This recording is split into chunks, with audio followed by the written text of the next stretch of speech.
we're going to be building a Substack clone using a couple of tools.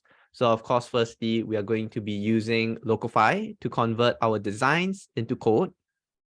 Next, we are going to be using Airtable for our data. So I'm going to show you how we can easily create a Airtable database and how we can pull data from Airtable into our app, which has been generated by Locofy. So here is a Substack clone that we have created inside of Figma. Let me show you around the design. So we have duplicated a few pages. This is the starting page that you will see. There's an overlay which invites you to subscribe. We also have a login page so that you can log in to view the gated content. Here we have the home page. We have replicated it inside of Figma, as well as the blog page itself. So here's where the individual articles can be viewed. So now that we have our design inside of Figma, instead of creating and writing out the code for this manually from scratch, I'll be showing you how with Locofy, you can easily turn this into code. So here I've opened up the Locofy plugin, and I'll show you very quickly a few things that you can do inside of the plugin. So first off, you'll notice over here, we have our sign-in page. So inside of the Locofy plugin, you'll find that we have a few main widgets. Firstly is tagging of layers. This helps you to identify and tag elements so that we can turn them into functional items. We can do drag and drop with popular UI libraries. We can also run a preview, which I will do right now. So I've selected the frame and I've done a quick preview. Here you can see that we are already running this on live code. So everything you see here is running on live NextJS code, and we can actually click around here and you'll find that this input field here is not working yet. So that's what we're going to do. I'm going to show you how you can tag to turn this into a working input field. So here the process is very simple. Let's click on this input field inside of Figma, and we're going to select the input tag. Now we do support the most popular UI libraries. You can go ahead to select one of them. In this case, it's a custom design, so we'll choose none. You can also further add any attributes over here. Here we have detected the placeholder automatically, which would be your email text. And you can further customize your input here in the styling and layouts tab, as well as the actions tab. We'll be jumping into that a little bit. Now, once we are done with tagging the input, let's go ahead and click preview. And you can see here now our input field is actually working and we can interact with it. Awesome. To learn more about tagging, we'll be sharing a couple more guides with you after this webinar. Here also, I'll touch a little bit on responsiveness. So inside of Locofy, you can see here, we have selected a frame. And in Locofy, you'll find that it is fully responsive, right? Just like that. And what we are doing is that we are reading all of these settings inside of your Figma. So for example, you notice here, this is responsive. So we read that. Similarly, over here, we can check that our design is responsive. But you'll note that at a certain point in time, the design is still going to break down on smaller devices. So we can take care of this inside the Locofy plugin. For example, we might want to hide this section on tablet devices and below. So let's go ahead and do that. Let's click on this, tag it as a container, and inside styling and layouts is where we take care of the different styles across different screen sizes. For now, let's hide this section here on screen sizes 1200 and below. So I'll change this from show to hide. And now that we have taken care of that, let's preview again. And you can see that as I resize this, note that when the screen size reaches less than 1200, the section is going to be hidden. And we have also done something similar for the other sections as well. So here you can see that our design is fully responsive across all the different screen sizes. So once you have actually set up your designs inside of Figma and using the Locofy plugin to apply settings, and now that we have previewed and we have seen that everything is working as expected, we can go ahead to sync our designs over to the Locofy Builder where we can view our code. So I'll go ahead and click View Code and click View Code in Builder. So now we'll quickly sync our designs across. Perfect. So now we're going to open it up in our browser. And you can see this is the Locofy Builder. Welcome. There's a few main things that we can do in here. So firstly, we can view our code. As you can see, we have the code for our different pages. Let's have a look at the home page. So this is the code for our home page. And now we want to do a couple more things inside of the Locofy Builder. Here, we can also do this action, which is to call to create components. Now, for example, we have these two cards over here, and we may want to create a single component so that we can reuse it throughout our entire design. So I'll go ahead to do that. We can do so in a few clicks just by clicking Make Components. And then I will create a new component here called Featured Card. And that's it. So now I've created a new component, and you'll notice that in our code snippets, we have a new JS file, Featured Card. This is the code for this specific component, as well as the CSS for this component. Now, we can go ahead and reuse the same components for this card as well. So to do that, simply click on Make Components. And now we're going to choose the existing component that we have created, Featured Card. And that's it. So now we are going to be using this as well as the components, this featured card as well for this component. Now you'll notice here that we have automatically populated this with a couple of props. Now, what are props? Props are basically values which we can pass into our components in order to render some of the values here differently. So we have noted that there are some differences in the image, in the text, which we want to populate dynamically, maybe from a database. So we have automatically created props for them. For example, you see we have the card image here. We have the title prop. And you will note that if I edit this title prop, and for example, I can edit this value. For example, I say title from database. And when I click save, you can see that here, the text now says title from database. So that's how we can easily pass information to the cards to render them differently. So the props that we need will be card image, title, description, lock icon here. We don't need this. We want to have the date over here. Let me zoom in a little bit. We have the date. The heart icon we want to keep constant, so I'll remove the prop. The number of likes and the number of comments. So these are the 6 props that we will need to render all of the values here on our card. Perfect. So now that we have created a component and added props for these 2 cards, we'll need to do so for the rest of our cards as well. Now, with Locofy, we have recently launched a new feature called Auto Components with Locofy.ai. So simply with just a click over here, we are going to scan through your entire design and look for items which we can recommend to you as components. So here you'll see that we have found this footer component, and we have 2 instances of this component across different pages. So you can review the component name that we have generated for you, as well as the props. In this case, for our footer, we don't need any dynamic values. So I'll remove the props here. And then I'll click Accept. So now we have created the components for those footers. We have another recommendation here, which is this block card. So you can see we have a few copies of this. So we can go inside here and just quickly review the props that we need, which will be the same 6 values for our other card.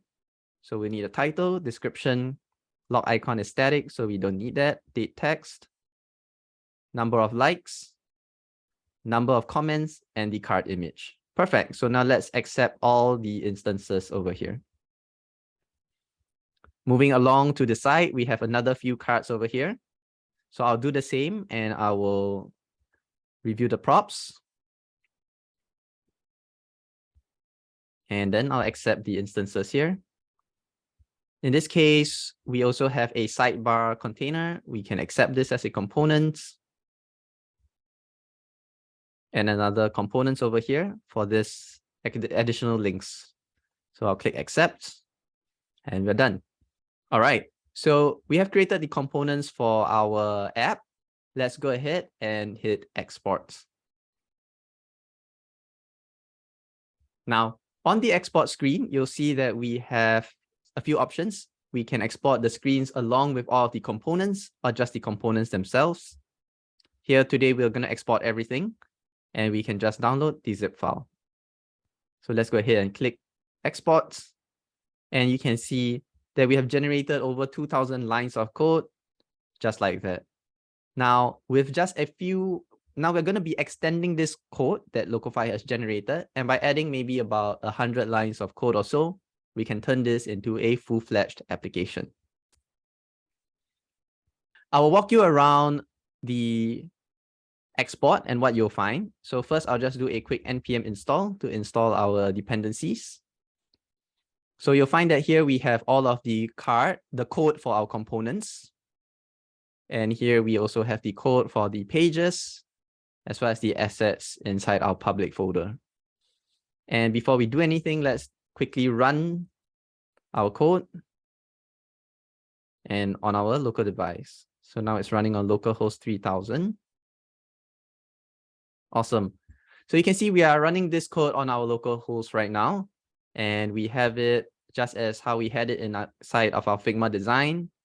We can click on no thanks here, and it takes us to the home page. Here you'll find that it's fully responsive. And we had also set up the links to click from this to the blog page. And we can hit to the sign up page as well. Awesome. Now that we have our code generated, I'll be showing you the next part, which is to connect this with Airtable.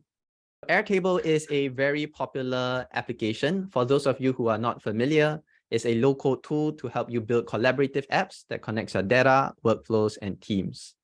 Very easy to use, very intuitive. I'm going to show you how we can create our database.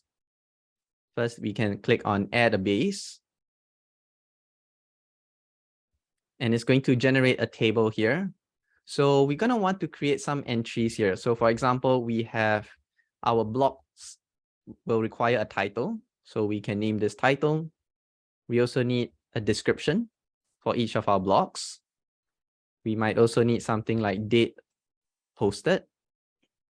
So we can change the type of value over here to date and click save.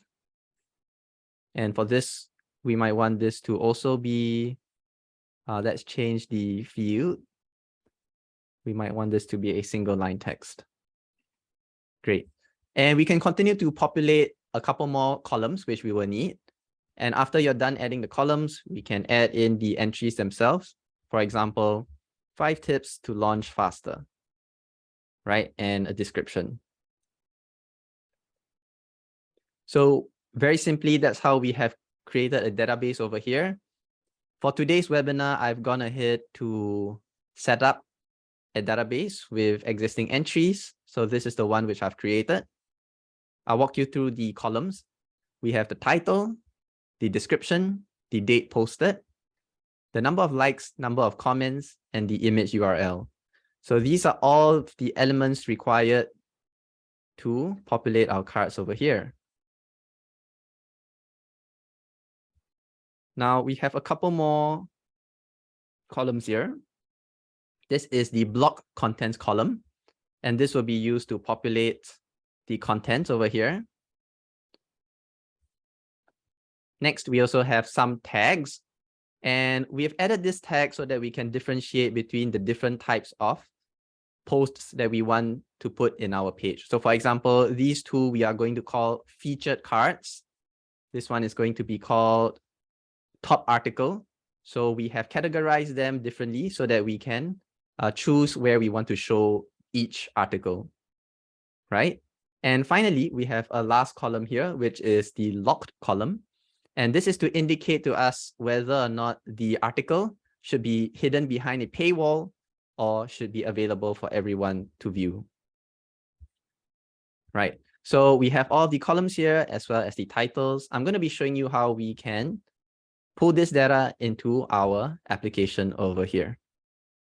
So first off, I'm going to head into our home page. And I'm going to be adding a couple of lines of code here in order to start pulling data from our Airtable database.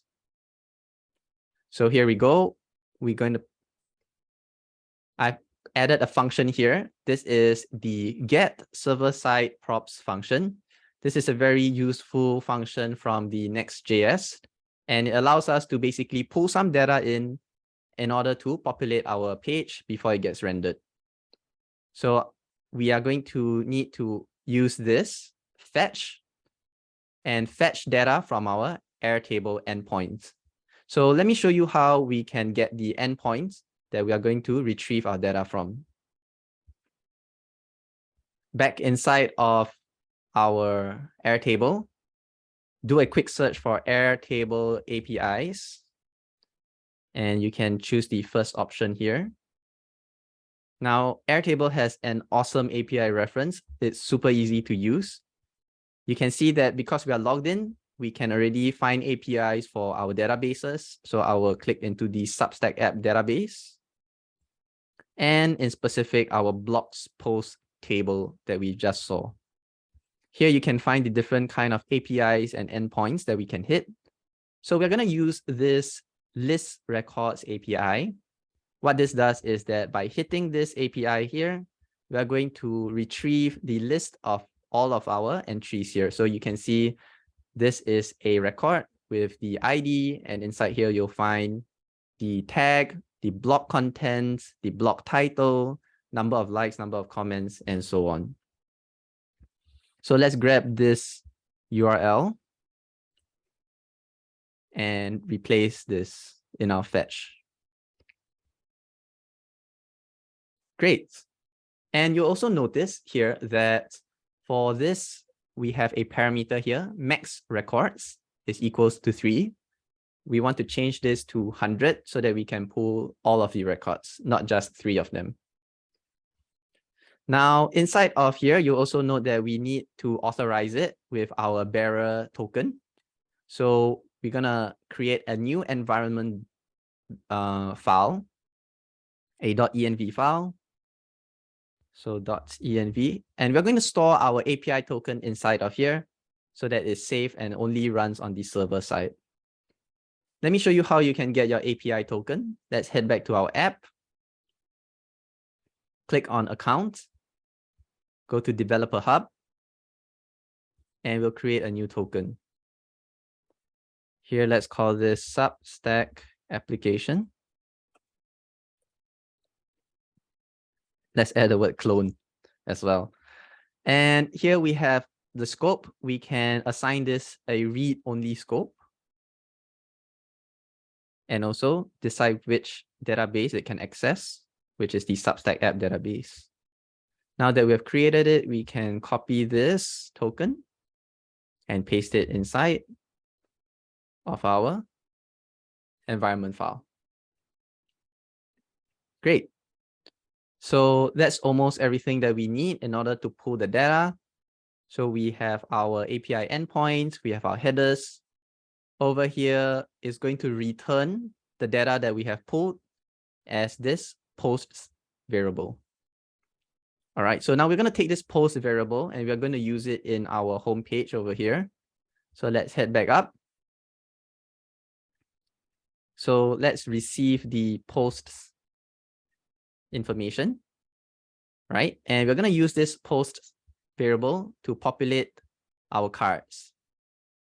Here you will find that we have these 2 featured cards. They are hard-coded right now to show this contents. Instead, let's dynamically fill up these cards. So I'm going to copy another piece of code over here.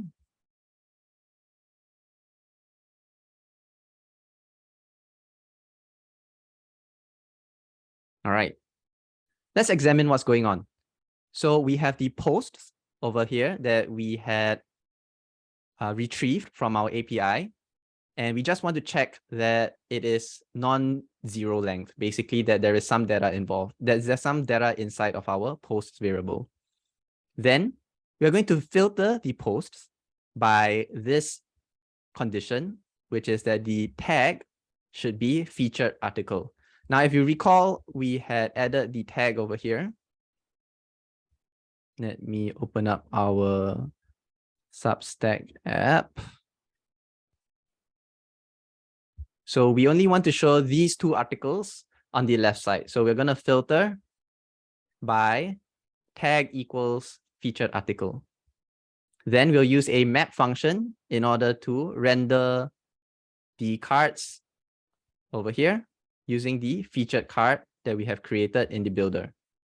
So you'll see that we have the exact same props over here and over here, but except we are going to be populating it dynamically from our posts variable. Let's save this and have a look at our app.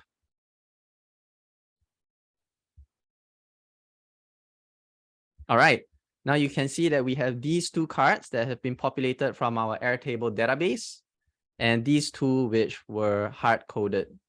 So let's go ahead and remove these two cards over here.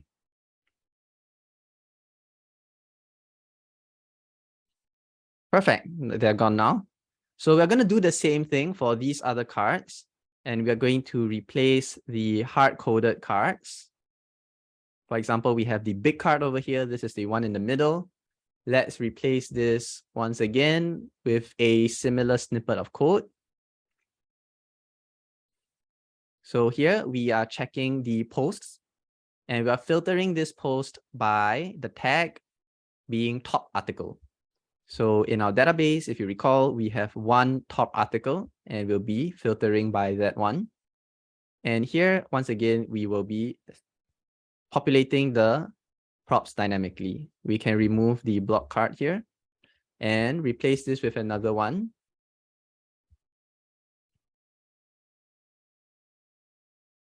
Just like this. So here we are using the filter by block card. Now I'll go ahead and very quickly replace the other static cards with the dynamic ones. So we're going to remove these. And lastly, over here, these are the cards at the bottom. So let's paste it here.